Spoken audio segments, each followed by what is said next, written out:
Third fundamental point. The agent possesses the power. Without doubt, the matters necessitating the resurrection of the dead exist. Also, the one who will bring it about is powerful to the utmost degree. There is no deficiency in his power. The greatest things and the smallest are the same in relation to his power.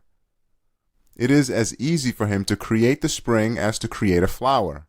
Yes, one so powerful that this world, together with all its suns, stars, worlds, particles, and substance, bear witness to his sublimity and power with endless tongues. Does any doubt or misgiving have the right to consider bodily resurrection remote from such a power? It is plain to see that every age within this world, an all-powerful one of glory, creates a new, traveling, orderly universe. Indeed, he makes a new, well-ordered world each day. He perpetually creates and changes with perfect wisdom transient worlds and universes one after the other on the face of the heavens and the earth. He hangs on the string of time regular worlds to the number of the centuries, years, indeed, days, and through them demonstrates the tremendousness of his power. He attaches to the head of the globe the huge flower of spring which he adorns with 100,000 embroideries of resurrection as though it was a single flower, and through it displays the perfection of his wisdom and the beauty of his art. Can it be said of such a one, how can he bring about the resurrection of the dead, and how can he transform this world into the hereafter? The verse, "Your creation and your resurrection is but like a single soul," proclaims the all-powerful one's perfect power, that nothing at all is difficult for him, that like the smallest thing, the greatest presents no difficulties for his power, and that it is as easy for his power to create innumerable individuals as to create as a single one. We have explained the verse's essential meaning briefly in the conclusion to the 10th word, and in detail in the treatise entitled Nokta, the point, and in the 20th letter. In connection with the discussion here, we shall elucidate a part of it in the form of 3 matters as follows. Divine power is essential, in which case impotence cannot intervene in it. Also, it is connected to the inner dimensions of things, so obstacles cannot become interpenetrated with it. Also, its relation is according to laws, so particulars are equal to universals, minor things are like comprehensive ones. We shall prove these 3 matters. First matter. Pre-eternal power is the necessary inherent quality of the most pure and holy divine essence. That is to say, it is of necessity intrinsic to the essence. It can in no way be separated from it. Since this is so, the essence which necessitates that power clearly cannot be affected by impotence, the opposite to power. For if that were the case, it would entail the combining of opposites. Since the essence cannot be affected by impotence, self-evidently it cannot intervene in the power which is the inherent quality of that essence. Since impotence cannot intervene in that essential power, clearly there can be no degrees in it, for the degrees of existence of a thing are through the intervention of its opposites. For example, the degrees of heat are through the intervention of cold, and the degrees of beauty through the intervention of ugliness. Further examples can be made in the same way. Since in contingent beings these qualities are not true, natural, and inherent necessary qualities, their opposites may enter them. With the existence of degrees, diversity, variance, and change arose in the world. Since there can be no degrees in pre-eternal power, of necessity, those things decreed by it will be the same in relation to it. The greatest will be equal to the smallest, and particles the same as the stars. The resurrection of all mankind will be as easy for that power as the raising to life of a single individual. the creation of spring as easy as the giving of form to a single flower. Whereas, if attributed to causes, the creation of a single flower would be as difficult as the spring. It has been proved in the footnote to the last section of the fourth degree of God is most great, in the second station of this word, and in the 22nd word, and in the 20th letter and its addendum, that when the creation of beings is attributed to the single one of unity, all things become as easy as one thing. If they are attributed to causes, the creation of a single thing becomes as difficult and problematical as that of all things. Second matter. Divine power is related to the inner face of things. Yes, the universe has two faces like a mirror. One is its external face, which resembles the colored face of the mirror. The other is its face, which looks to its creator. This resembles the mirror's shining face. Its external face is the arena of opposites. It is where matters like beautiful and ugly, good and evil, big and small, difficult and easy appear. It is because of this that the all-glorious Maker has made apparent causes avail to the disposal of his power, so that the hand of power should not appear to the mind to be directly concerned with matters that on the face of it are insignificant or unworthy. For majesty and dignity require it to be thus. But he did not give a true effect to causes and intermediaries, because the unity of oneness requires that they have none. As for the face of beings which looks to its creator, in everything it is shining, it is clean. The colors and distortions of individuality do not intervene in it. This aspect faces its creator without intermediary. There are no chains and disposition of causes in it. Cause and effect cannot intrude on it. It contains nothing contorted or askew. Obstacles cannot interfere in it. A particle becomes brother to the sun. In short, divine power is both simple and infinite and essential. The place connected to divine power has neither intermediary nor stain, nor is it the scene of rebellion. Therefore, within the sphere of divine power, great does not take pride of place over small. The community does not take preference over the individual. Universals cannot expect more from divine power than particulars. Third matter. Divine power's relation is according to laws. That is to say, it regards many and few, great and small as the same. We shall make this abstruse matter easier to understand with a number of comparisons. In the universe, transparency, reciprocity, balance, order, disengagedness, and obedience are all matters which render many equal to few and great equal to small. First comparison. This explains the mystery of transparency. For example, the sun's image and reflection, which are its radiance and manifestation, display the same identity on the sea's surface and in every drop of the sea. If the globe of the earth was composed of varying fragments of glass and exposed to the sun without veil, the sun's reflection would be the same in every fragment and on the whole face of the earth, without obstruction or being divided into pieces or being diminished. If, let us suppose, the sun acted with will and through its will conferred the radiance of its light and image of its reflection, it would not be more difficult for it to confer its radiance on the whole surface of the earth than to confer it on a single particle. Second comparison. This concerns the mystery of reciprocity. For example, let us suppose there is a vast ring composed of living beings, that is, of human beings, each holding a mirror. At its center is an individual holding a candle.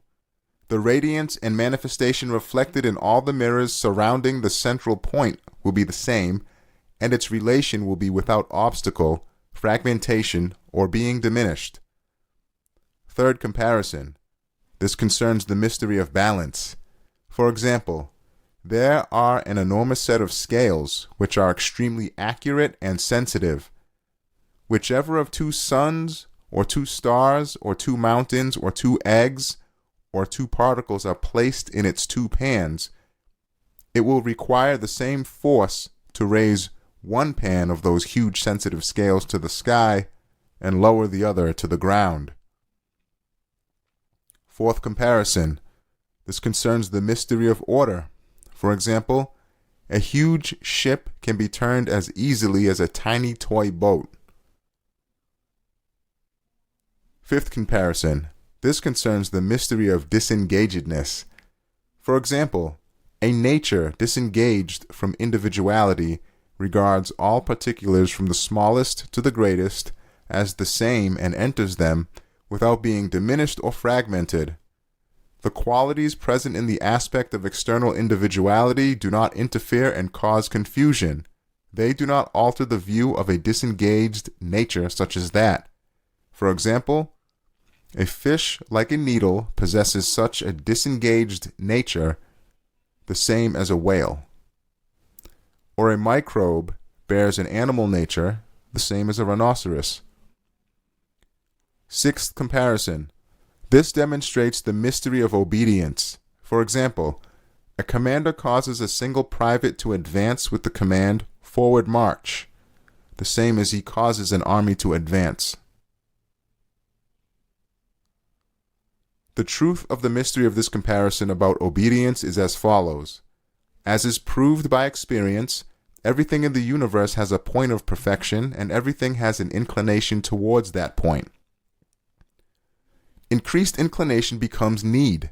Increased need becomes desire. Increased desire becomes attraction, and attraction, desire, need, and inclination are each seeds and kernels which, together with the essences of things, conform to the creative commands of Almighty God. The absolute perfection of the true nature of contingent beings is absolute existence. Their particular perfections are an existence peculiar to each, which makes each being's abilities emerge from the potential to the actual. Thus, the obedience of the whole universe to the divine command, "Be," is the same as that of a particle, which is like a single soldier. Contained altogether in the obedience and conformity of contingent beings to the pre-eternal command of "Be," proceeding from the pre-eternal will, are inclination, need, desire, and attraction, which are also manifestations of divine will. The fact that when subtle water receives the command to freeze, with a refined inclination it may split a piece of iron, demonstrates the strength of the mystery of obedience.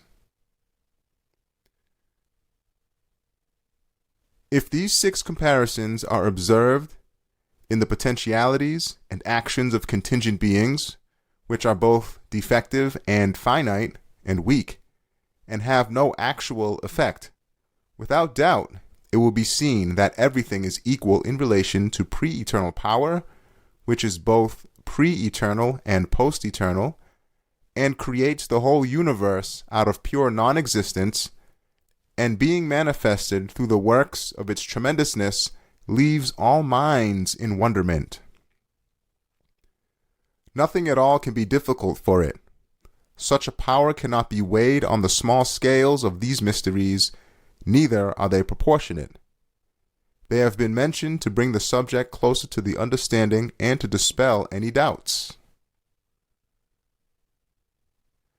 Result and summary of the third fundamental point. Since pre-eternal power is infinite, and it is the inherent, necessary quality of the most pure and holy essence, and since the stainless, veilless inner aspect of everything is turned to it and faces it, and is in balance with respect to contingency, which consists of the equal possibility of being and non-being, and since this inner face is obedient to the order of creation and the divine laws of the universe, which form the greater Sharia, the Sharia of creation, and it is disengaged from and free of obstacles and different characteristics, certainly, like the smallest thing, the greatest cannot resist that power, nor expect more from it than the smallest. In which case, the raising to life of all beings with spirits at the resurrection is not more difficult for divine power than raising a fly to life in the spring. Thus, the decree of your creation and your resurrection is but like a single soul is no exaggeration. It is true and correct.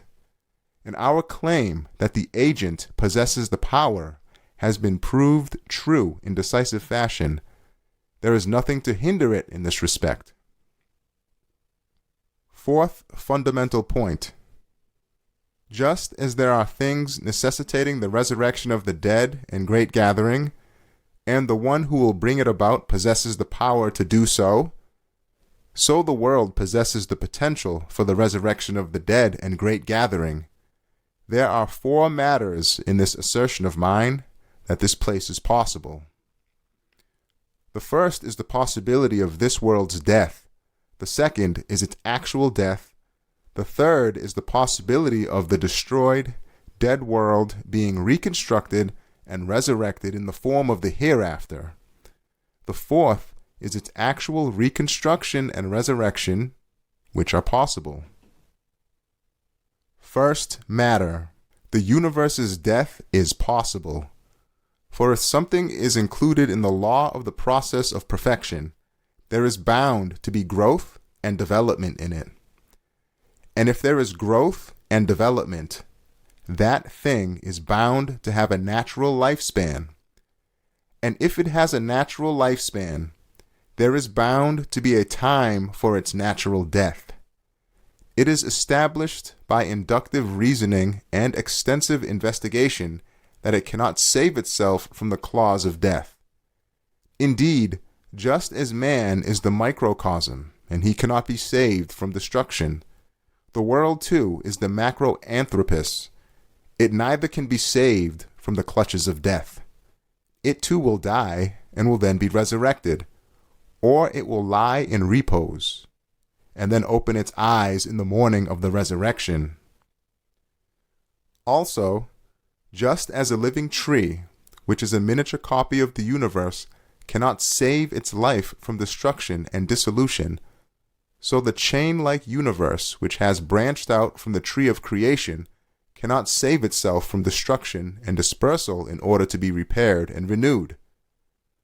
If, with the permission of the pre-eternal will, some external disease or destructive event do not befall the world before the time of its natural death, and its all-wise maker also does not demolish it before that time, for sure, according to scientific reckoning, a day will come when the meanings and mysteries of the verse, when the sun is rolled up, when the stars tumble, when the mountains are swept away, when the she-camels, 10 months with young, are left untended, when the wild beasts are herded together, when the oceans boil over, will become manifest with the permission of the pre-eternal, all-powerful one, and the death agonies of the macroanthropos, which is the world, will begin. It will fill space and make it reverberate with an appalling death rattle and devastating sound. Roaring, it will die. Then, at the divine command, it will return to life once more. A subtle, elusive matter. Just as water freezes to its own detriment, and ice melts to its own detriment, and a kernel gains strength to the detriment of the shell, and a word becomes coarse to the detriment of the meaning, and the spirit weakens on account of the body, and the body becomes finer on account of the spirit, so too this world, the dense world, becomes transparent and refined with the functioning of the machine of life on account of the hereafter, which is the subtle world. Creative power sprinkling the light of life on dense, lifeless, extinguished, dead objects with an astonishing activity is a sign that it dissolves, burns, and illuminates this dense world with the light of life on account of the subtle world. No matter how weak reality is, it does not die. It is not annihilated like a form. Rather, it travels in individuals and forms. Reality grows, develops, and gradually expands, while the shell and the form wear out, become finer, and break up. They are renewed in a better form so as to become suitable to the stature of the stable and expanded reality. In regard to increase and decrease, reality and form are in inverse proportion. That is to say, the more substantial form grows, the weaker reality becomes. The less substantial form becomes, to that degree, the reality grows stronger. Thus, this law encompasses all things included in the law of the process of perfection. This means that a time is certain to come when the manifest world, which is the shell and form of the mighty reality of the universe, will break up with the permission of the all-glorious Creator. Then it will be renewed in a better form. The meaning of the verse, that day the earth will be changed into a different earth, will be realized. In short, the death of the world is possible. Moreover, there can be no doubt that it is possible. Second matter. This is the actual death of the world. The proof of this matter is the consensus of all the revealed religions, the testimony of all sound natures, the indication of all the changes, transformations, and alterations in the universe, the testimony to the number of centuries and years through their deaths in this guest house of the world, of all living worlds and mobile worlds to the death of the world itself. If you want to imagine the death agonies of the world as the Quran points them out, think of how the parts of the universe are bound to one another with an exact, exalted order. They are held with such a hidden, delicate, subtle bond, and are so bound within an order that on a single one of the lofty heavenly bodies receiving the command, be, or leave your orbit, the world will go into its death agonies. The stars will collide, the heavenly bodies reel, a great din will strike up in infinite space like the devastating sound of millions of cannonballs and great guns the size of globes. Clashing and colliding with one another, sending out showers of sparks, the mountains taking flight, the seas burning, the face of the earth will be flattened. Thus, through this death and those agonies, the pre-eternal one of power will shake up the universe. He will purify the universe, and hell and the matters of hell will draw to one side, and paradise and the matters appropriate for paradise draw to the other. And the world of the hereafter will become manifest. Third matter. The return to life of the world, which will die, is possible. For, as is proved in the second fundamental point, there is no deficiency in divine power, and the things necessitating it are extremely powerful. The matter is within the realm of the possible, and if a possible matter has something extremely powerful necessitating it, and there is no deficiency in the power of the agent, it may be regarded not as possible, but as actual. An elusive point. If the universe is studied carefully, it will be seen that within it are two elements that have spread everywhere and become rooted. With their traces and fruits like good and evil, beauty and ugliness, benefit and harm, perfection and defect, light and darkness, guidance and misguidance, light and fire, belief and unbelief, obedience and rebellion, and fear and love, opposites clash with one another in the universe. They are constantly manifested through change and transformation. Their wheels turn like the workshop of the crops of some other world. Of a certainty, the branches and results which are opposites of those two elements will continue into eternity. They will become concentrated and separate from one another. Then they will be manifested in the form of paradise and hell. Since it is out of this transient world that the permanent world will be made, its fundamental elements will certainly go to eternity and permanence. Indeed, paradise and hell are the two fruits of the branch of the tree of creation, which stretches, inclines, and goes towards eternity. They are the two results of the chain of the universe, the two storehouses of this flood of divine activity, the two pools of beings which flow in waves towards eternity, and the place of manifestation, the one of divine favor, the other of divine wrath. When the hand of power shakes up the universe with a violent motion, those two pools will fill up with the appropriate matters. The secret of this elusive point is as follows. As eternal benevolence and pre-eternal wisdom necessitated, the pre-eternally all-wise one created this world to be a place of trial, an arena of examination, a mirror to his most beautiful names, and a page for the pen of divine determining and power. Now, trial and examination are the cause of growth and development. And growth causes the disposition to unfold. And this unfolding causes the abilities to become apparent. And this emergence of the abilities causes the relative truths to become evident. And the relative truths becoming evident causes the embroideries of the manifestations of the all-glorious Maker's most beautiful names to be displayed, and the universe to be transformed into a missive of the eternally besought one. It is through this mystery of examination and the mystery of man's accountability that the diamond-like essences of elevated spirits are purified of the coal-like matter of base spirits, and the two separated out from one another.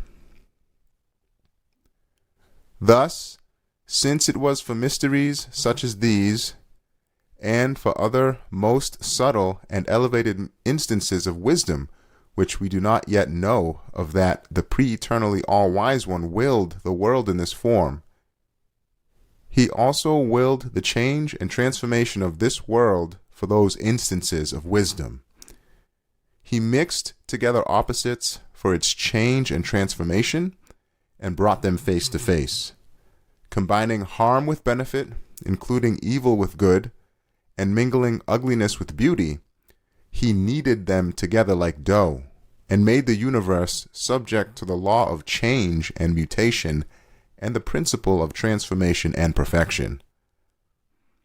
A day will come when this assembly of examination is closed, and the period of trial is finished, and the divine names have carried out their decree, and the pen of divine determining has completed writing its missives, and divine power completed the embroideries of its art, and beings have fulfilled their duties, and creatures accomplished their acts of service, and everything has stated its meaning, and this world produced the seedlings of the hereafter, and the earth has displayed and exhibited all the miracles of power of the all-powerful Maker, and all the wonders of his art, and this transient world has attached to the string of time the tableau forming the panoramas of eternity. For the eternal wisdom and pre-eternal beneficence of the all-glorious Maker necessitate truths like the results of the examination and trial, the truths of those divine names, manifestations, the truths of the missives of the pen of divine determining, the originals of those sample-like embroideries of art, the aims and benefits of the duties of beings, the wages of the acts of service of creatures, the truths of the meanings the book of the universe stated, the sprouting of the seeds of innate disposition, the opening of a supreme court of judgment, the displaying of the sample-like panoramas taken from this world, the rending of the veil of apparent causes, and the surrendering of everything directly to the all-glorious Creator. Since the all-glorious Maker's pre-eternal wisdom and beneficence necessitate these truths, they require the purification of those opposites in order to deliver the world from change and transience, transformation and extinction, and to separate out the causes of change and the matters of conflict. And most certainly, they will bring about the resurrection and purify those opposites in order to obtain these results. Thus, as a result of this purification, hell will take on its eternal and dreadful form, and its inmates will manifest the threat, "And get you apart this day, O you sinners." While paradise will assume its everlasting and majestic form, and its people and companions will manifest the address of, "Peace be upon you. Well have you done. Enter here to dwell forever." As is proved in the second question of the first station of the 28th word, through his perfect power, the pre-eternally all-wise one will give the inhabitants of these two houses eternal and permanent bodies, which will not be subject to dissolution, change, old age, or decline. For there will be no causes of change, which are the cause of decline. Fourth matter. This is possible. It will occur. Indeed, after dying, the world will be resurrected as the hereafter. After being destroyed, the one who made the world will repair and reconstruct it in an even better form, and will convert it into one of the mansions of the hereafter. Just as the proof of this is, foremost, the agreement of the Holy Quran, together with all its verses comprising thousands of rational proofs and all the revealed scriptures, so do the attributes of the All-Glorious One pertaining to his might and those pertaining to his beauty and all his beautiful names clearly indicate its occurrence. So too did he promise he would create the resurrection and great gathering through all his heavenly decrees which he sent to his prophets. And since he has promised, most certainly shall he bring it about. You may refer to the 8th truth of the 10th word concerning this matter. Also, just as foremost, Muhammad the Arabian, peace and blessings be upon him, with the strength of his 1,000 miracles, and all the prophets and messengers, saints and the righteous agreed on its occurrence and gave news of it, so does the universe together with all its creational signs tell of its occurrence. In short, the 10th word with all its truths and the 28th word with all its proofs in the especiallys in its second station have demonstrated with the certainty of the sun's rising in the morning after setting the previous evening, that after the setting of the life of this world, the Sun of Truth will appear once more in the form of the life of the hereafter. Thus, seeking assistance from the divine name of All-Wise and benefiting from the effulgence of the Quran, from the beginning up to here, our explanations have taken the form of 4 fundamental points in order to prepare the heart for acceptance, the soul for surrender, and to convince the reason. But who are we that we should speak of this matter? What does this world's true owner, the universe's creator, these beings' master say? We should listen to him.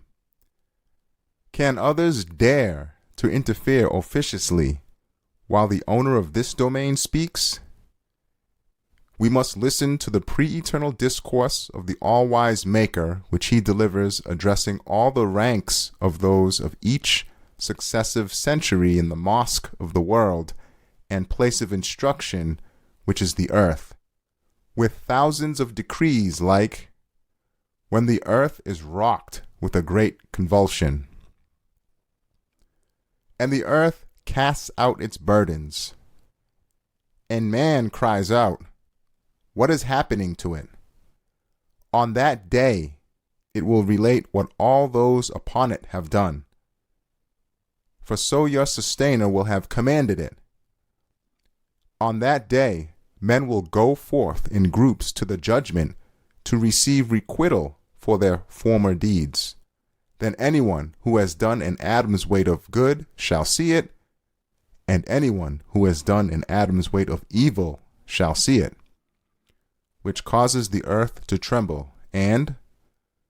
But give glad tidings to those who believe and do good works, that theirs shall be paradises beneath which flow rivers. Whenever they are given fruits therefrom as sustenance, they will say, this is what we ate before as sustenance, for they shall be offered it in a form resembling that of this world. And they shall have their women pure and good, and they shall dwell there forever, which fills all creatures with joy and eagerness. We must give heed to these decrees of the possessor of all dominion, the owner of this world and the next, and we must say, we believe in it and we affirm it. All glory be unto you. We have no knowledge save that which you have taught us. Indeed, you are all-knowing, all-wise. O our sustainer, do not punish us if we forget or do wrong. O God, grant blessings to our master Muhammad and to the family of our master Muhammad, as you granted blessings to our master Abraham and to the family of our master Abraham. Indeed, all praise is yours, all splendor.